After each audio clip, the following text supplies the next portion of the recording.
नमस्कार, city news में आप तमाम दर्शकों का स्वागत है। मैं उड़िया गौर। खबरों की शुरुआत करेंगे, उससे पहले एक नजर डाल लेते हैं आज की सुर्खियों पर। सिटी न्यूज के प्रायोजक हैं water valley NH 28, Sherpur, Muzaffarpur. उत्पाद विभाग की टीम ने तुर्की थाना क्षेत्र के मुजफ्फरपुर हाजीपुर NH पर छापेमारी कर मारुति 800 से भारी मात्रा में विदेशी शराब के साथ तस्कर को किया गिरफ्तार। आपातकाल के 50 वर्ष पूरे होने पर भाजपा पश्चिमी द्वारा आयोजित कार्यक्रम में शामिल हुए अनुराग ठाकुर।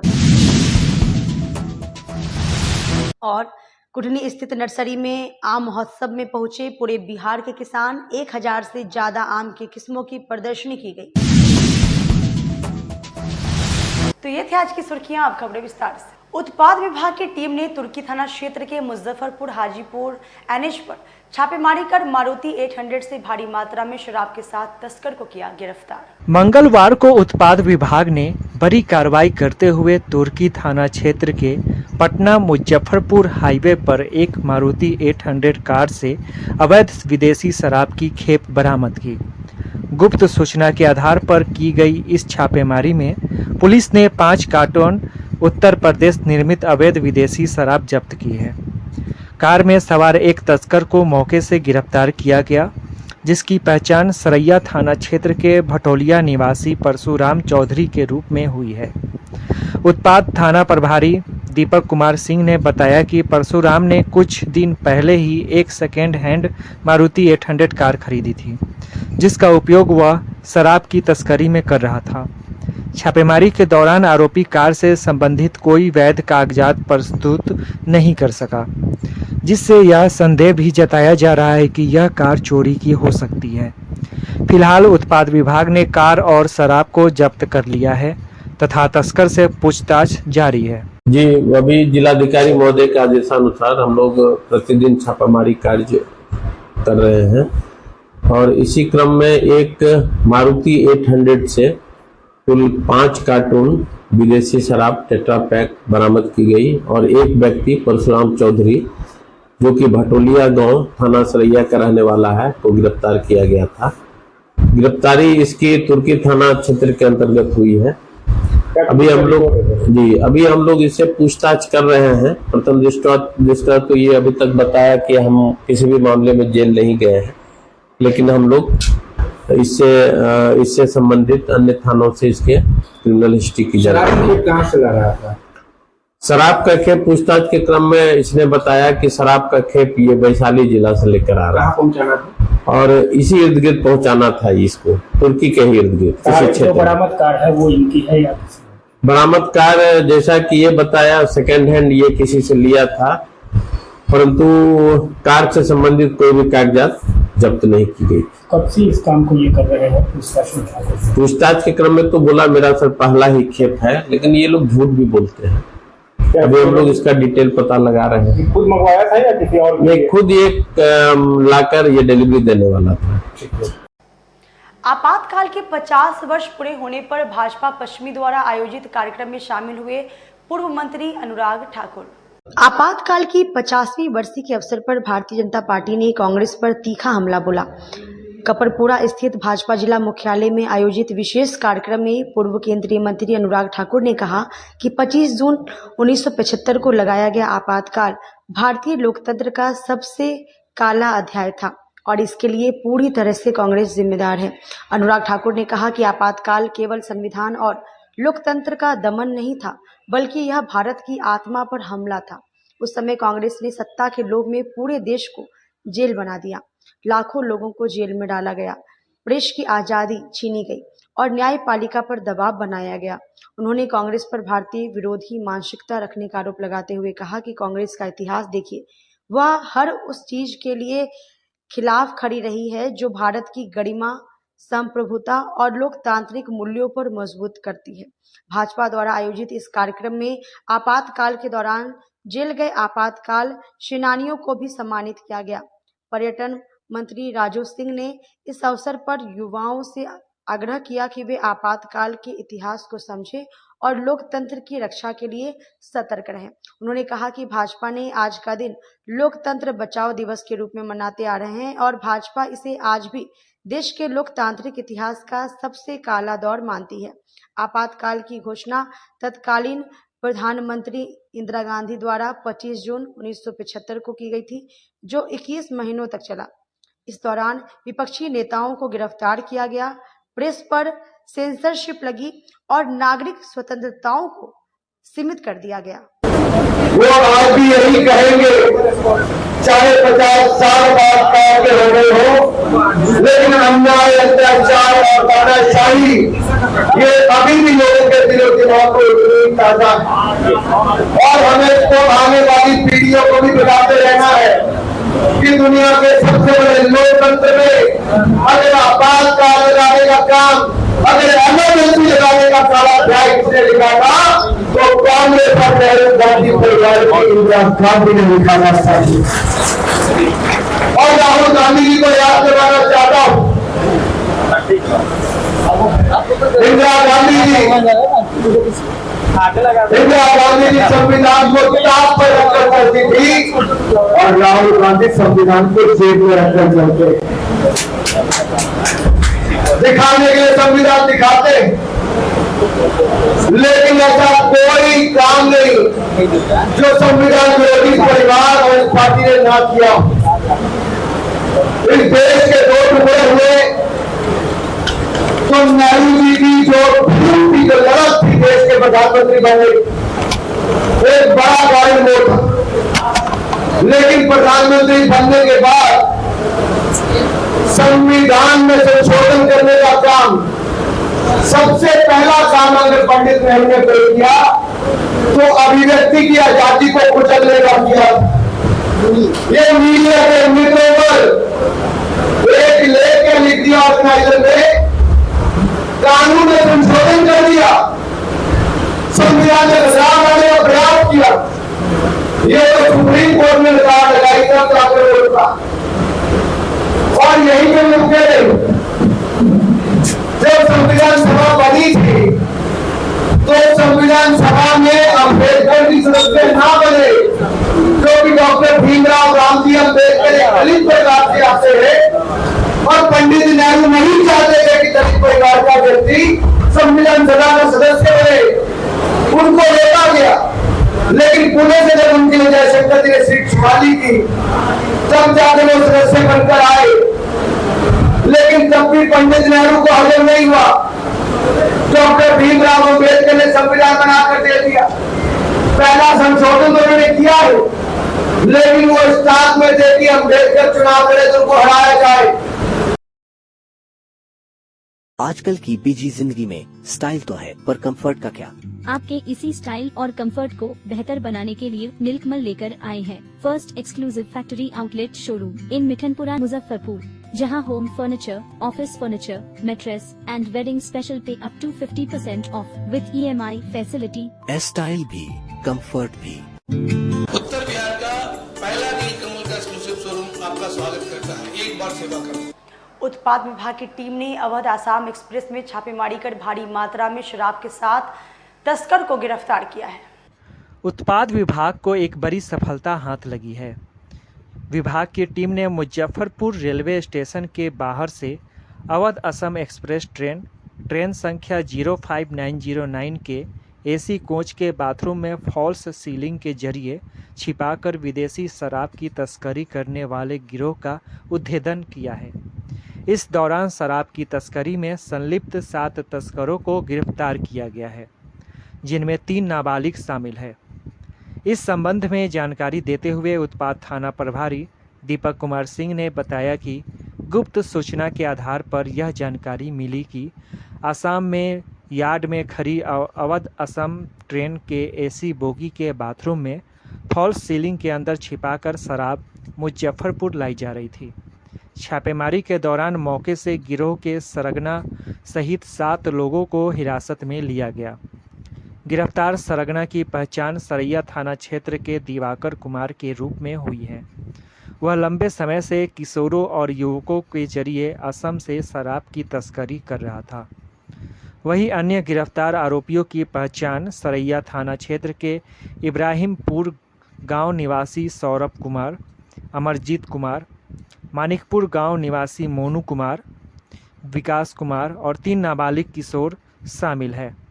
इन सभी आरोपियों के विरुद्ध उत्पाद अधिनियम के तहत मामला दर्ज कर लिया गया है और आगे की कानूनी प्रक्रिया शुरू कर दी गई है। उत्पाद विभाग यह भी पता लगा रहा है कि इस तस्करी के पीछे और कौन-कौन लोग शामिल हैं। इससे शराब की तस्करी करने वाले जी, हम लोग ये अवध असम एक्सप्रेस ट्रेन से हम लोग को सूचना मिली कि कुछ शराब तस्कर पिट्ठू बैग में शराब लेकर के मुजफ्फरपुर उतरकर होम डिलीवरी कहीं देने वाले हैं। इसी सूचना पर हम लोग मुजफ्फरपुर रेलवे स्टेशन के इर्द गिर्द अपना ये टीम को लगाए और अवध असम ट्रेन आने के बाद प्लेटफॉर्म से बाहर कुछ लोग हम लोगों को दिखाई दिया कि पिट्ठू बैग लेके आगे की ओर तेजी से बढ़ रहे हैं। हम लोगों ने उन सभी का घेराबंदी किया और जब बैग की तलाशी ली गई तो उसमें प्रत्येक के बैग में कुल 7 व्यक्ति पकड़े गए थे, जिसमें से कि 3 विधि विरुद्ध बालक अंडर एज लड़का था और उन सभी के बैग में फॉर्सेलिन असम कैन बियर 500 ml वाला कैन बियर जो होता है, सभी के बैग में कैन बियर बरामद किया गया। कुल 105 कैन बियर 7 व्यक्ति के पास से बरामद किया गया। और जब इनसे पूछताछ की गई तो इन लोगों ने बताया कि असम से ही 3 टायर के लैट्रिन में उसका ये सीट हटा के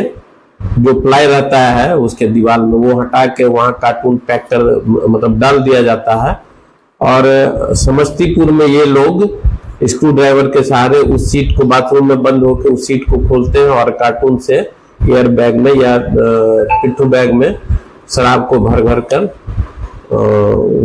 उस शराब को मुजफ्फरपुर उतर के उसका डिलीवरी अन्य जगहों पर करते हैं। क्या कमीशन वगैरह? ये जो कि इसका मुख्य सरगना जो इस रैकेट का मुख्य सरगना है उसका नाम दिवाकर कुमार है, जो कि पूर्व में भी पारू थाना और ये सरैया थाना के अंतर्गत चोरी मामले में जेल जा चुका है और यही इस रैकेट का संचालक है, जो कि असम से शराब मंगवाकर छोटे छोटे लड़के से ये धंधा करवाता है। उन लोगों को जैसा कि उन्होंने बताया पूछताछ के क्रम में कि 700, 800, 1000 रुपया पर ट्रिप ये उसको बियर करता है। कब से ये लोग इन्वॉल्व? अभी तो इससे जो हम लोग पूछताछ किए तो कोई बताया कि हमारा दूसरा ट्रिप है, कोई बताया तीसरा ट्रिप है, कोई बताया चौथा ट्रिप भी है। तो कई दिनों से ये लोग इस धंधा को कर रहे हैं। क्या अवध असम के अलावा दूसरी ट्रेन से भी शराब की तस्करी? हम लोग नजर रखे हैं, अन्य ट्रेन पे भी हम लोग का नजर है और इस तरह का जो भी मामला आएगा ट्रेन से हम लोग पकड़ेंगे। श्रावणी मेले को लेकर स्वास्थ्य विभाग की ओर से रहेगी पूरी तैयारी, सिविल सर्जन अजय कुमार ने दी जानकारी। श्रावण माह में कांवड़ियों के रास्ते में स्वास्थ्य सुविधा की मुकम्मल व्यवस्था की तैयारी हो रही है। पहले जैसे गंगाजल लेकर आने वाले कांवड़िया फकुली से जिले की सीमा में प्रवेश करते हुए 4 लेन होते हुए लगभग 25 किलोमीटर की दूरी तय कर बाबा गरीबनाथ मंदिर पहुंचते हैं। इसको लेकर फकुली से बाबा गरीबनाथ के बीच सावन माह में हर सप्ताह 3 दिन के लिए मोबाइल एम्बुलेंस की तैनाती रहेगी। दरअसल अगले माह 14 जुलाई को पहली सोमवारी है, उसके 2 दिन पहले 12 जुलाई से कांवड़ियों का आगमन शुरू हो जाएगा। इसको देखते हुए श्रावण मेले की समाप्ति तक हर शनिवार, रविवार और सोमवार को मोबाइल एम्बुलेंस का परिचालन कांवड़िया मार्ग पर होगा। इस संबंध में मुजफ्फरपुर के सिविल सर्जन अजय कुमार ने सभी विभाग को विशेष दिशा निर्देश दिए हैं। फकुली मोड़ से शहर की ओर आने जाने वाले रास्ते में पड़ने वाले सभी स्वास्थ्य केंद्रों में भी विशेष तैयारी रहेगी। सिविल सर्जन ने पैरामेडिकल स्टाफ और डॉक्टरों की तैनाती के भी आदेश दिए हैं।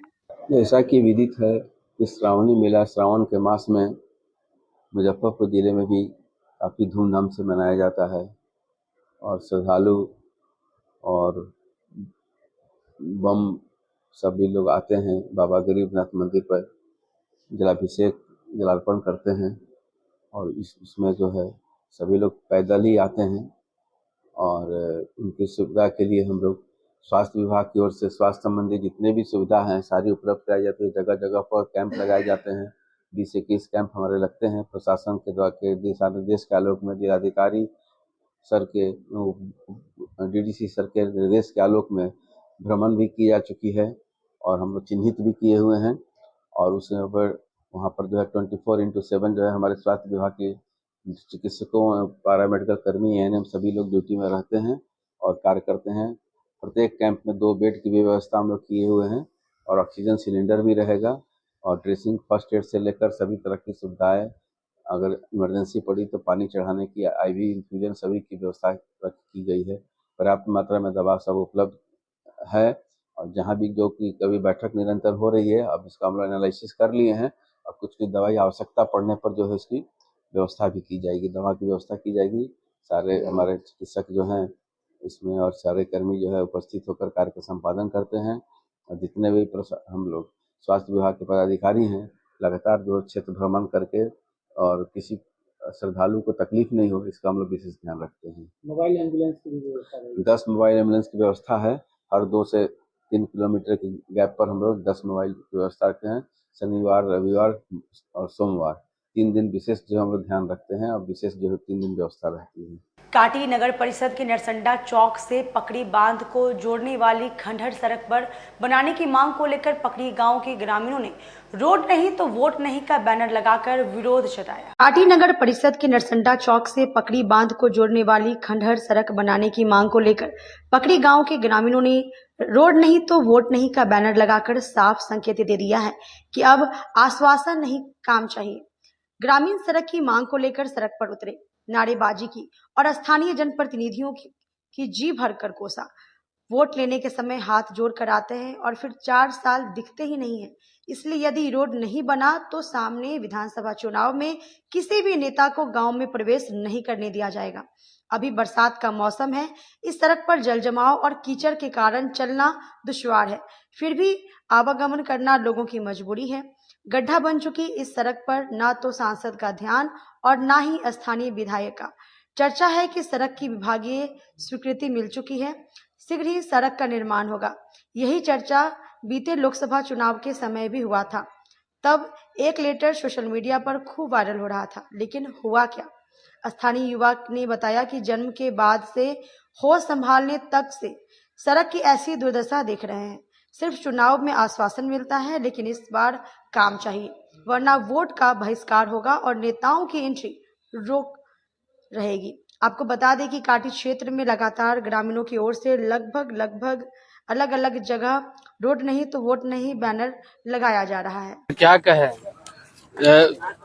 इलेक्शन में जो विधानसभा था, विधानसभा में हम लोग भी विरोध किए, ठीक है, हम लोग विरोध किए विधानसभा में हम लोग विरोध किए कि मतलब रोड नहीं तो वोट नहीं, किसी नेता का इस गांव में प्रवेश नहीं, हम लोग किए थे। लेकिन क्या नाम है, इस सांसद बीना देवी का सुपुत्री आई, वो लोग का है, इससे पहले 5 साल पहले वाला बात हम बोल रहे हैं। जो बिना पिछला इलेक्शन में बीना देवी आई तो कहा कि सबसे पहला मेरा मुद्दा है कि हम रोड ही बनवाएंगे पकड़ी गांव में।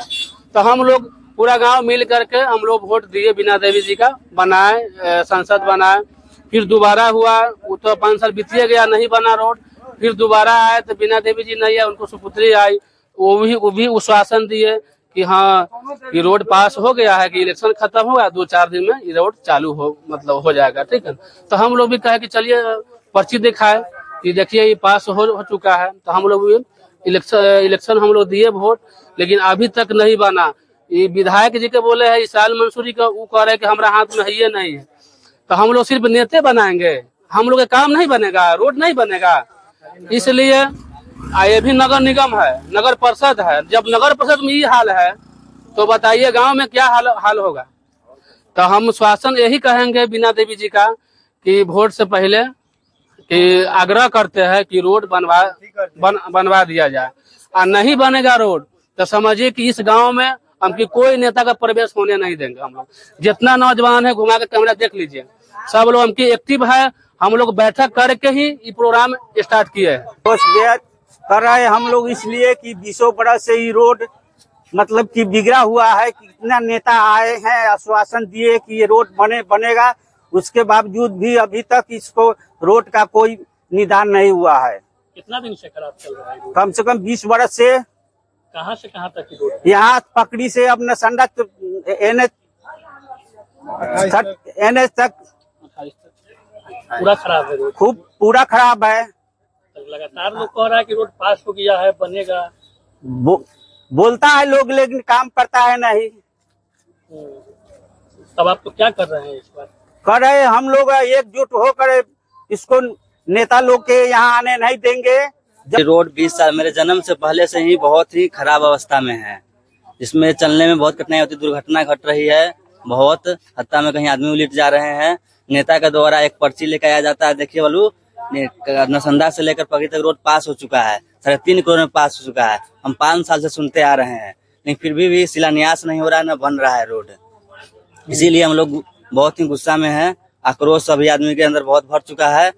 यही बात है। कितना साल से खराब है? मेरे जन्म से पहले जब से अक्ल हुआ है तब से हम ये रोड की स्थिति यही देख रहे हैं। बैनर पोस्टर भी लगा दिए हैं आप लोग? हाँ, पूरे ग्रामवासी के द्वारा बैनर पोस्टर लगाया गया है। कहाँ लगाए हैं? पकड़ी, नरसंधा, मधुवन, 3-4 जगह पे लगा है। अभी विधानसभा चुनाव को देखते हुए किए हैं सब?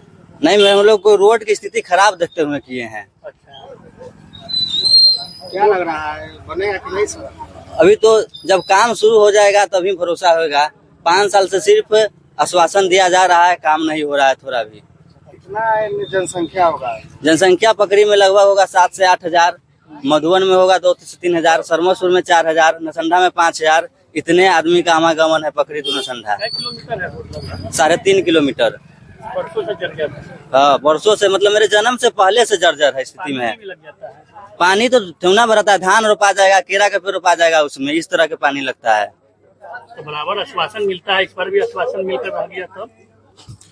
तो इस बार लेकिन हम लोग वोट का विरोध कर रहे हैं। सदर अस्पताल में भर्ती वृद्धा आश्रम की कांति देवी का स्वास्थ्य कैसा है, इसकी जानकारी लेने पहुंची deputy mayor doctor Monalisa. Muzaffarpur नगर निगम की deputy mayor doctor Monalisa Kanti Devi को देखने सदर हॉस्पिटल गई। कांति देवी वृद्धाश्रम में रहती हैं और तबीयत बिगड़ जाने की वजह से उनका सदर अस्पताल में इलाज चल रहा है।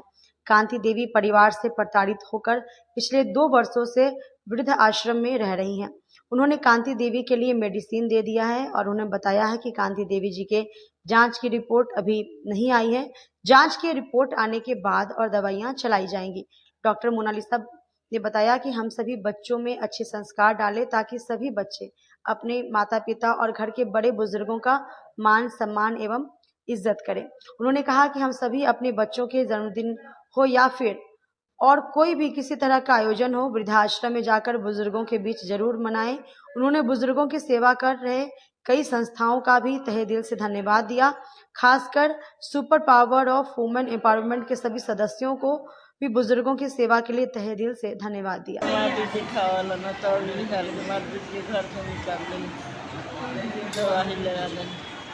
आश्रम में रही है खराब हो गई। हमारे परिवार वालों के द्वारा प्रताड़ित होती आ रही है और परिवार को छोड़ के लिए 2 वर्षों से वृद्धाश्रम है, वहाँ इनकी हालत थोड़ी बिगड़ गई है, जिसकी वजह से मैं सदर हॉस्पिटल में एडमिट हुए हैं और मुझे पता चला, वकील जी के द्वारा पता चला कि हाँ ये एडमिट हैं और इनका इलाज चल रहा है। मैं आई हूँ इन्हें देखने, थोड़ी वीकनेस है और भी तरह की जाँच हुई है, दिल्ली के जाँच हुए हैं और रिपोर्ट और कुछ आने बचे हुए हैं। मैं आई हूँ उन्हें देखने के लिए और मैं ये यहाँ के मैनेजमेंट से भी बात की हूँ और मैं सभी माता पिता के लिए और बच्चों के लिए भी बोलना चाहूँगी कि अपने वृद्धजनों की सेवा करें, उनका मान सम्मान करें, क्योंकि अगर आप वृद्धजनों का अपमान करते हैं, आज उनका समय कल हो सकता है कि आपका भी होगा। इस चीज़ों को ध्यान में रखना है और कुछ मेडिसिन भी मैं इनके लिए लाई हुई हूँ कांति देवी जी के लिए और मैं आगे भी आके इनको देखती रहूँगी। इसके साथ ही इनके कुछ केस भी चल रहे हैं परिवार वालों के साथ और श्रेया जी इनका केस देख रही हैं। आज उनका फाइनली जजमेंट होगा और परिवार वालों के द्वारा इनको राशि भी जो मिली है वो इनके गुजारे भत्ते के लिए उनकी बातें चल रही हैं कि इनका गुजारा भत्ता हो जाए, मिल जाए तो ज़्यादा अच्छा रहेगा। अभी ये वृद्धाश्रम में है और सदर हॉस्पिटल से अगर ये डिस्चार्ज होती है तो फिर मैं वृद्धाश्रम भी जाऊंगी और वैसे भी हम लोग वृद्धाश्रम में हम लोग जाते हैं और वहाँ के जो भी गुजर हैं उनकी सेवा जब भी होता है तो हेल्थ चेकअप ये सब मैं करती आ रही हूँ।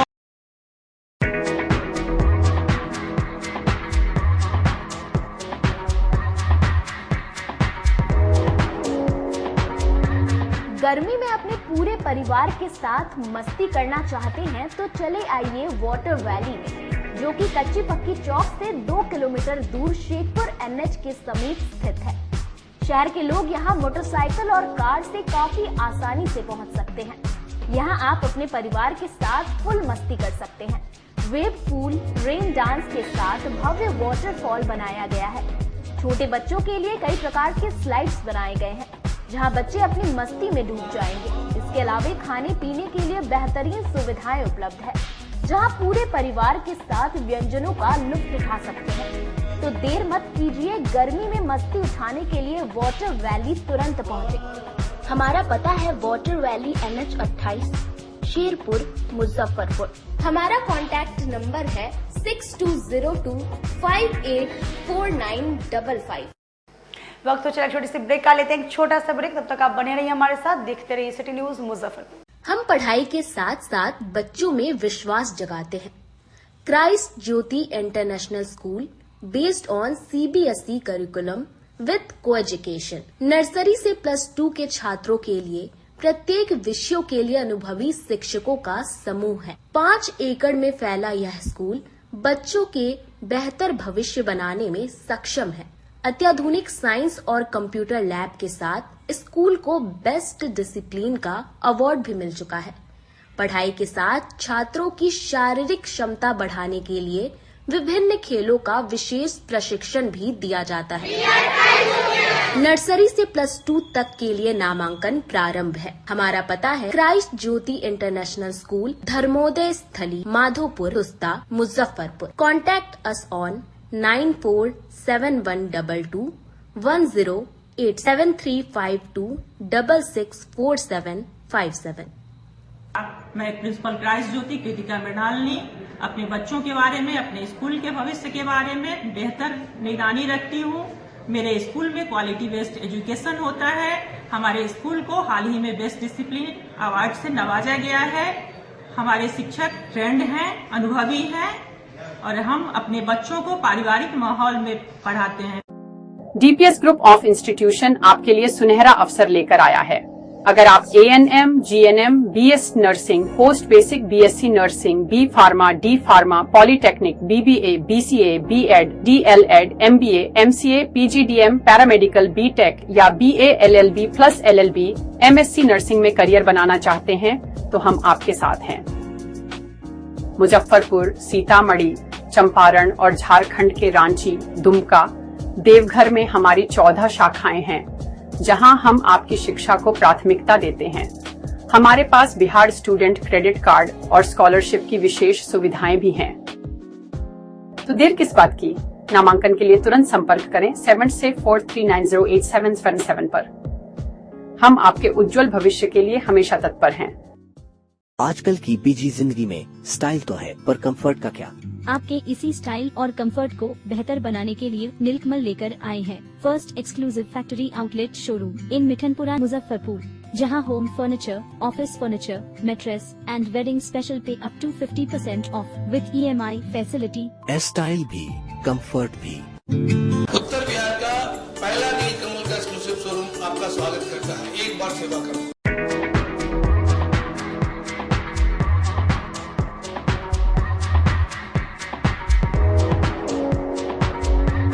गर्मी में अपने पूरे परिवार के साथ मस्ती करना चाहते हैं तो चले आइए वाटर वैली में, जो कि कच्ची पक्की चौक से 2 किलोमीटर दूर शेखपुर NH के समीप स्थित है। शहर के लोग यहाँ मोटरसाइकिल और कार से काफी आसानी से पहुँच सकते हैं। यहाँ आप अपने परिवार के साथ फुल मस्ती कर सकते हैं। वेव पूल, रेन डांस के साथ भव्य वाटरफॉल बनाया गया है।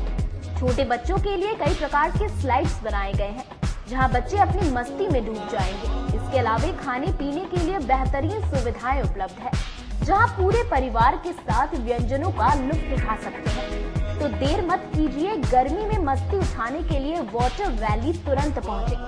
हमारा पता है water valley NH 28, Sherpur, Muzaffarpur. हमारा कॉन्टैक्ट नंबर है 6202584955। ब्रेक के बाद एक बार फिर से आप सभी का स्वागत है। आइए बढ़ते हैं अगली खबरों की ओर। कुंडली प्रखंड के इस नर्सरी में आयोजित आम महोत्सव में पूरे बिहार के किसान शामिल हुए। 1000 से ऊपर किस्म की आम की प्रदर्शनी लगी। लीची की राजधानी के नाम से प्रसिद्ध बिहार का मुजफ्फरपुर शहर अब आमों की विविधता के लिए भी चर्चित होने लगा है। उत्तर बिहार नर्सरी एसोसिएशन के द्वारा शहर में भव्य आम महोत्सव का आयोजन किया गया। इस अनूठे आयोजन में 60 प्रकार के आमों की प्रदर्शनी लगाई गई, जिसमें हर किस्म अपने स्वाद, रंग, आकार और विशेषता में एक दूसरे से अलग नजर आई। इस महोत्सव में दशहरी, लंगड़ा, चौसा, केसर, फजली, अल्फांसो जैसे लोकप्रिय किस्मों के साथ साथ अन्य 55 दुर्लभ प्रजाति को भी प्रदर्शित किया गया। प्रदर्शनी में आमों के पेड़ भी लगाए गए थे ताकि किसान और दर्शक सीधे उसकी पहचान और विशेषताओं को समझ सके। महोत्सव का प्रमुख उद्देश्य किसानों को आम की विभिन्न किस्मों से अवगत कराना, उन्हें वैज्ञानिक पद्धति से खेती करने के लिए प्रेरित करना और आम की खेती के रखरखाव व प्रबंधन की जानकारी देना था। नर्सरी एसोसिएशन के अध्यक्ष ए.के. मनी ने कहा कि हम चाहते हैं कि बिहार के किसान आम की उन्नत किस्मों की जानकारी लें और बेहतर उत्पादन कर सकें। इसी उद्देश्य से यह महोत्सव आयोजित किया गया है। उन्होंने कहा कि महोत्सव के माध्यम से हम किसानों को कीट प्रबंधन, जलवायु आधारित खेती और आधुनिक कृषि तकनीकों की जानकारी दे रहे हैं। हमारा लक्ष्य किसानों को वैज्ञानिक और व्यावसायिक दृष्टिकोण से सशक्त बनाना है। प्रदर्शनी को देखने के लिए बड़ी संख्या में आम प्रेमी, किसान, छात्र और शोधार्थी पहुंचे। यह आयोजन न केवल एक शैक्षणिक मंच के रूप में सामने आया, बल्कि यह आमों के प्रति लोगों की रुचि और जागरूकता को भी बढ़ाने में सहायक सिद्ध हुआ है। आम महोत्सव का उद्देश्य है कि किसानों तक और लोगों तक पहुंचा जा सके कि कैसे हम बढ़िया से बढ़िया वैरायटी अपने घरों में और अपने बागानों में और उसको व्यावसायिक रूप से कैसे लगा सकते हैं, जिससे अपने आमदनी को बढ़ा सकें। यही उद्देश्य है। कितने प्रकार के प्रदर्शनी यहाँ पे करीबन 60 वैरायटी के मतलब पौधों का भी डिस्प्ले है और फल का भी डिस्प्ले है। विदेशी देशी दोनों है। ये सारा जो है वैरायटी बिहार में ही उपजाया हुआ है तो विदेशी ब्रीड भी, लेकिन हम लोग एक मिक्सचर बनाए हैं कि कौन सा देसी वैरायटी अब हमको रखना है और कौन सा अच्छा दाम मिल सकता है, प्लस कौन और ज़्यादा दाम दे सकता है। जैसे 1000 रुपया किलो तक का आराम से उत्पादन बिहार के किसान कर सकते हैं, तो 1000 रुपया पर किलो बिक जाएगा। ऐसे बहुत सारे ब्रीड हैं जिसमें आप सिर्फ 5 साल का पौधा अगर आपका हो गया तो 1 एकड़ में 1 करोड़ रुपया तक कमा सकते हैं। इसकी गारंटी होगी। हम लोगों के देख रेख में, हमारी प्रशिक्षण में हम अपने उनके फील्ड पे जाके लोगों को टेक्निकल नो हाउ देंगे, लुक आफ्टर करेंगे। ऐसा सारा ये संस्था कर रही है। बिहार नर्सरीमैन एसोसिएशन ये सारा व्यवस्था कर रही है कि आप हमारे एसोसिएशन के नर्सरी से पौधा कर लें और हमसे राय लें। हम आपके फील्ड पे जाएं, आपको सही प्रशिक्षण देंगे, सही देखरेख बताएंगे, जो उसका मास्टर शेड्यूल है वो शेड्यूल बना के देंगे कि किस महीने में क्या खाद देना है, क्या दवा रोकथाम करना है, कितना मात्रा में केमिकल देना है, कितना ऑर्गेनिक देना है, सारा डिटेलिंग देंगे ताकि आपको दाम बेहतर मिले, उसका सेल्फ लाइफ बढ़े।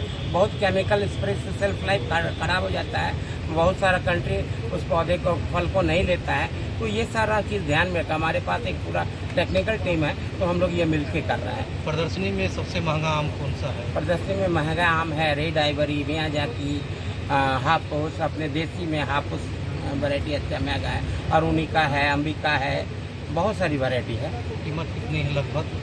करीबन 1000 रुपया लेके 2000 रुपया किलो तक अभी ये हम लोगों का बिक रहा है। नाम बता दीजिए अपना। जैसे मियाजाकी है, हम लोग 2000-3000 रुपया बेच रहे हैं अभी, जो जिनके पास फल है। रेड आइवरी 2000 रुपया बिक रहा है और बाकी सारा जो वैरायटी है वो 400-500 में। कलर मैंगो, कोई भी कलर मैंगो है। अरुणिका, अंबिका, पूसा की 4 वैरायटी है अपने यहाँ डिस्प्ले, लालिमा, और ये जो चारों वैरायटी है वो 400 रुपये किलो बिक रहा है किसानों के पास। और जो मार्केट में आप तक जब हम खरीदने जाते हैं या आप खरीदने जाते हैं तो वो करीबन दुगुना हो जाता है। अगर 400 रुपये किसान के पास है तो व्यापारी के पास वो 800 रुपया हो जाता है। तो ये है मार्जिन। 1000 रुपये में जो किसान बेचेगा वो मार्केट में 2000 में बिकेगा, उसका मार्जिन बीच वाला लेता है और चाहिए उसको। आप अपना परिचय बता दीजिए। मैं ए.के. मनी हूँ, मेरा नाम ए.के. मनी है और हम इस एसोसिएशन के अध्यक्ष हैं। स्टेट बैंक ऑफ इंडिया के 70वें स्थापना दिवस के उपलक्ष्य में रक्तदान शिविर का आयोजन किया गया। एसबीआई के 70वें स्थापना दिवस के अवसर पर विभिन्न शहर और महानगरों में रक्तदान शिविर का आयोजन किया जा रहा है। इस पहल के तहत एसबीआई ने 70,000 यूनिट रक्तदान करने का लक्ष्य रखा है। इसी कड़ी में आज जिले के कंपनी बाग स्थित रेड क्रॉस SBI ब्रांच में रक्तदान शिविर का आयोजन किया गया। शिविर में 185 लोगों ने स्वेच्छा से रक्तदान किया। इन रक्तदान शिविरों के माध्यम से SBI ने समाज के प्रति अपनी जिम्मेदारी का निर्वाह किया और लोगों को रक्तदान के महत्व के बारे में जागरूक किया। ये अच्छा महसूस हो रहा है कि हम इस नोबेल कॉज के साथ जुड़े हैं। बैंक ने हमें मौका दिया है कि हम लोग ब्लड डोनेट करके समाज के लिए कुछ बेहतर कर सकें। ब्लड डोनेशन कैंप का आज का उद्देश्य क्या है? इस बार हमारे बैंक का 70 साल पूरा हो रहा है। स्थापना के 70 साल के उपलक्ष्य पे बैंक के हमारे चेयरमैन सर का ये विजन है कि इस अवसर पे हम पूरे देश भर में 70,000 यूनिट ब्लड कलेक्ट करके और सरकारी जो अस्पताल है वो हम वहां तक पहुंचाए। उसी संदर्भ में हम लोग हर पूरे भारतवर्ष में ये ब्लड डोनेशन पिछले कुछ दिनों से अलग अलग दिनांक पे हो रहा है। हम लोग आज यहाँ मुजफ्फरपुर रीजन में अपने मुजफ्फरपुर जो हमारे क्षेत्रीय कार्यालय के सारे स्टाफ हैं उनके लिए यहाँ पे आज हम लोग ऑर्गेनाइज कर रहे हैं कैंप, और हम लोग कोशिश कर रहे हैं कि मैक्सिमम नंबर के लोगों को यहाँ पे मैक्सिमम लोगों को करने से हम लोग जोड़े और 125 यूनिट तक ब्लड को आज हम लोग कलेक्ट करके और जो SKMC संस्थान तक पहुँचाए। में खास करके थैलेसीमिया पीड़ित बच्चों को ब्लड की जरूरत है जी, वैसे लोगों की बिल्कुल ये ब्लड उनके काम आ सके। कहाँ पे हो रहा है ब्लड कैंप? ये हम लोग हमारे मुजफ्फरपुर ब्रांच जो हमारा है, जो यहाँ पे हमारा मेन ब्रांच है रेड क्रॉस बिल्डिंग पे है, वहीं पे इसको हम लोग कर रहे हैं। इसके अलावा हमारा शिवहर डिस्ट्रिक्ट पे भी हमारा ब्रांच है, वहाँ भी ये डोनेशन कैंप चल रहा है।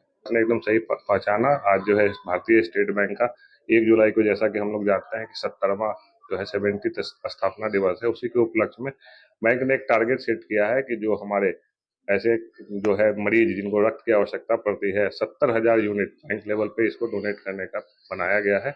उसी के मद्देनजर आज भारतीय स्टेट बैंक मुख्य शाखा जो मुजफ्फरपुर है, जो कि मुजफ्फरपुर क्षेत्रीय कार्यालय के अधीन आती है, यहाँ एक ब्लड जो है डोनेशन का कैंप यहाँ SKMC जो अपना मुजफ्फरपुर में है, जैसा आप जानते हैं, उसी के सहयोग मतलब कोलैबोरेशन में आज यहाँ किया गया है, ताकि ये जो ब्लड हो, जो बैंक कर्मी ग्राहक जो है यहाँ ब्लड आके दे सके, और ये जो ब्लड है जो वहाँ बच्चे लोग जो जैसा आप जानते हैं मुजफ्फरपुर में थैलेसीमिया तो बहुत सारे बच्चे ग्रसित होते हैं, उनको जो है ये मदद हो सके। तो हम लोग आपके चैनल के माध्यम से अपील करते हैं कि जो भी लोग हैं यहाँ आके ज़्यादा से ज़्यादा संख्या में ब्लड डोनेट करें। जैसा कि हम जानते हैं कि ब्लड डोनेशन जो है एक बहुत नोबल कॉज होता है, और अगर हम लोग ब्लड देते हैं तो अपने आप जो है आंतरिक रूप से उसका मन में संशय होता है कि ब्लड देना बीमार पड़ जाएंगे, तबीयत खराब हो जाएगा। नहीं, ऐसा कुछ नहीं है। मैं अपने खुद बता रहा हूँ कि मैं 30 दिसंबर को पिछला बार ब्लड रक्तदान हमने किया था, और नियमित रूप से ऐसा मेडिकल जैसा है उसमें बताया जाता है कि 3 से 4 महीना के उपरांत आप दे सकते। धर्मशाला चौक स्थित संतोषी मां का मंदिर के समीप सड़क पर एक बुजुर्ग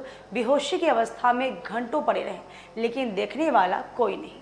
मुजफ्फरपुर जिले के नगर थाना क्षेत्र स्थित संतोषी माता मंदिर के पास एक बुजुर्ग व्यक्ति को 2 युवकों ने बीते दिनों सड़क पर छोड़ दिया। इसके बाद उनकी सुधि लेने कोई नहीं आया। स्थानीय लोगों की पहल के बाद पुलिस प्रशासन ने उन्हें अस्पताल में भर्ती कराया, जहां उनकी स्थिति बेहतर बताई जा रही है। स्थानीय प्रणव भूषण ने बताया कि कल से ही बुजुर्ग सड़क पर पड़े हुए हैं। 2 युवक आए थे, छोड़कर भाग गए। इसके बाद इनको देखने कोई नहीं आया। हम लोग जिला प्रशासन से आग्रह करते हैं कि इनका अविलंब बेहतर उपचार किया जाए। स्थानीय दुकानदार ने कहा कि उनकी स्थिति नाजुक बनी हुई है। जिला प्रशासन से आग्रह किया गया है कि इनका उपचार जल्द से जल्द कराया जाए, ताकि इनके स्वास्थ्य को बेहतर किया जा सके। अगर इनका उपचार जल्द नहीं होता है तो इनकी मृत्यु भी हो सकती है। मौके पर पहुंचे पुलिस अधिकारी ने कहा कि हम लोगों ने इनकी पहचान करने के लिए तलाशी ली है, लेकिन इनके पास से कोई आधार कार्ड नहीं निकला। फिलहाल इन्हें अस्पताल ले जाया जा रहा है, जहां इनका बेहतर उपचार हो सकेगा।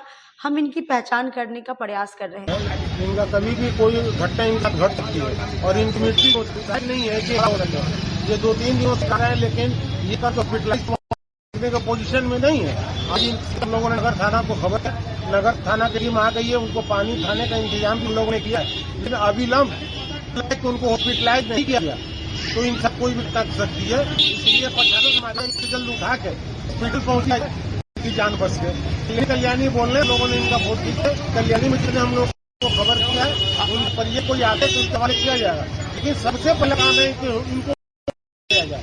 अगर ये हॉस्पिटल जाते हैं जान बच सकती है, अन्यथा मृत्यु भी हो सकती है। बनता है कि प्रशासन से लेकर और आम लोग हुआ, लेकिन कोई देखिए ना जाने के लिए कोई हम लोग खाना पीना दे रहे हैं, वो भी छूने को तैयार नहीं है। लाख के ले जाने के लिए कुछ इतनी होती है हमारे यहाँ के बीच में, लेकिन काम की हमारी उम्मीद करें इन लोगों की मदद से इनको हॉस्पिटल हम लोग भेजें।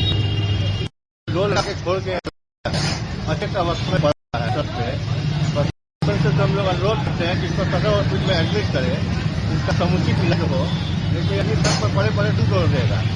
अब स्थानीय लोग की मदद से भोजन में दवाएंगे, लेकिन इनकी अपील लगती है इनका अगर इमीडिएट अगर मेडिकल फैसिलिटी नहीं मिली यहाँ पे दम हो जाएगा। प्रशासन से हम लोग करते हैं इसको अविलंब इसको सदर हॉस्पिटल में जाकर भर्ती करें। कल शाम से ही यही हालत है, कल शाम से ही यही हाल है इनका, रोड पे पड़े हुए हैं, अच्छे अवस्था में रहने वाले नहीं है।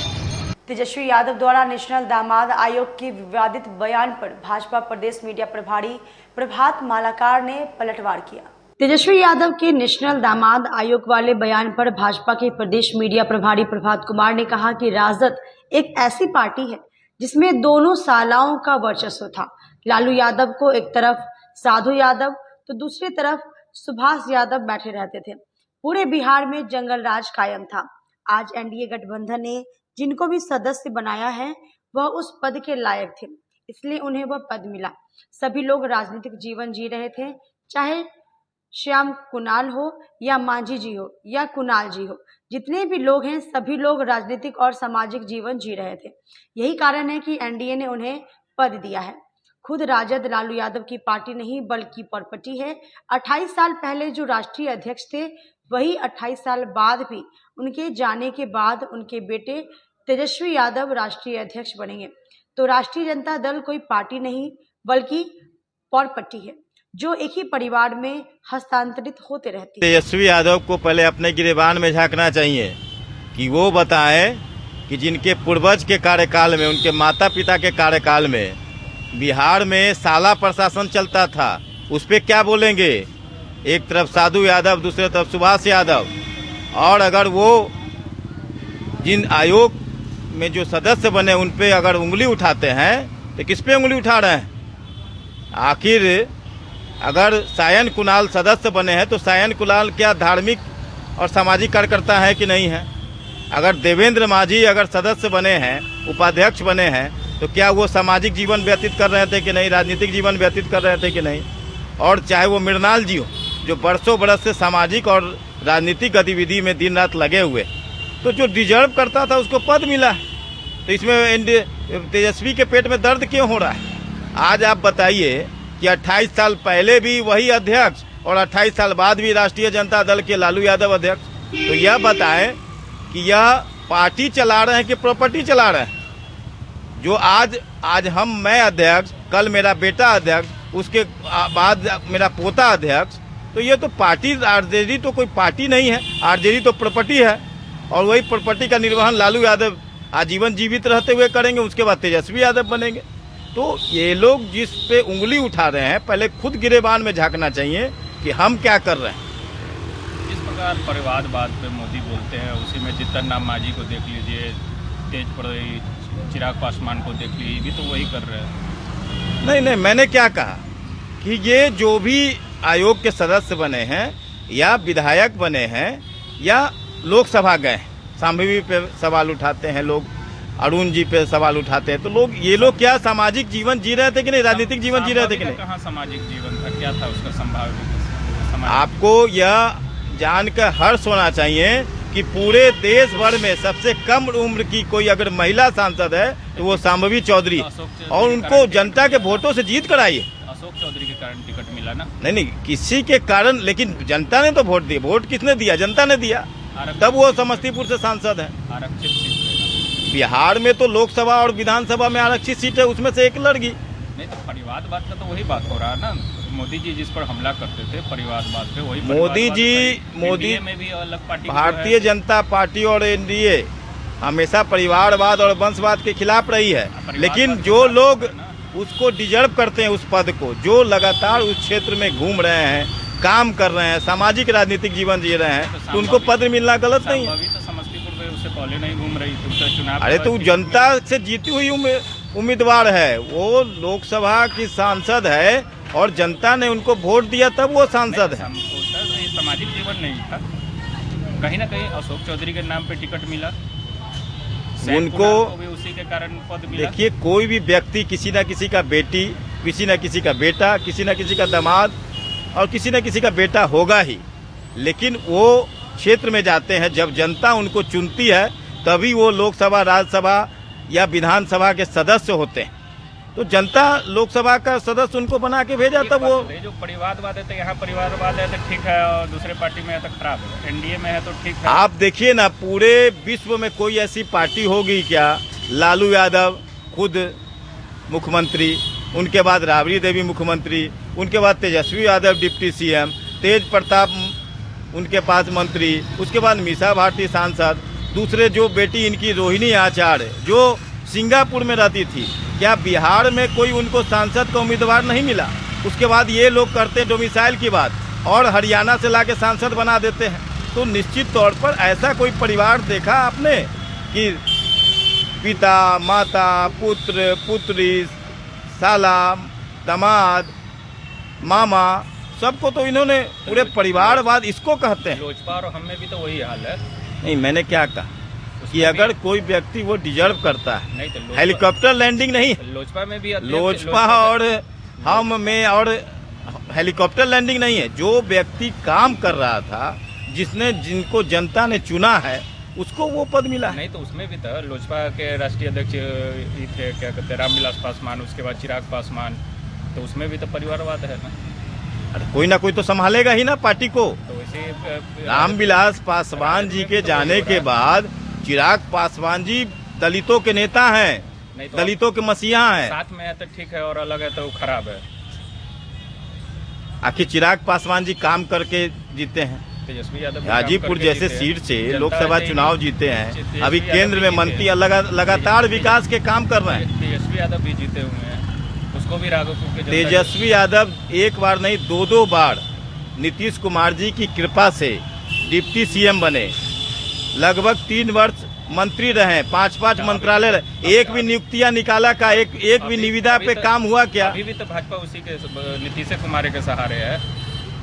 पूरा बिहार नीतीश कुमार के सहारे है। नीतीश कुमार जी ने जितना कार्य किया है, आज आप कल्पना कर सकते थे कि बिहार में 6 लेन पुल होगा? राघोपुर के विधायक कौन है? तेजस्वी यादव उद्घाटन में नहीं आए। हमेशा वहां से लालू यादव, राबड़ी देवी, तेजस्वी यादव ने मलाई काटा, और क्षेत्र का विकास किसने किया? तो नीतीश कुमार और एनडीए गवर्नमेंट ने किया। खबरों में बस इतना ही, फिर मिलेंगे शहर की तमाम खबरों के साथ। तब तक आप मुझे और मेरी पूरी न्यूज़ टीम को दीजिए इजाजत। नमस्कार।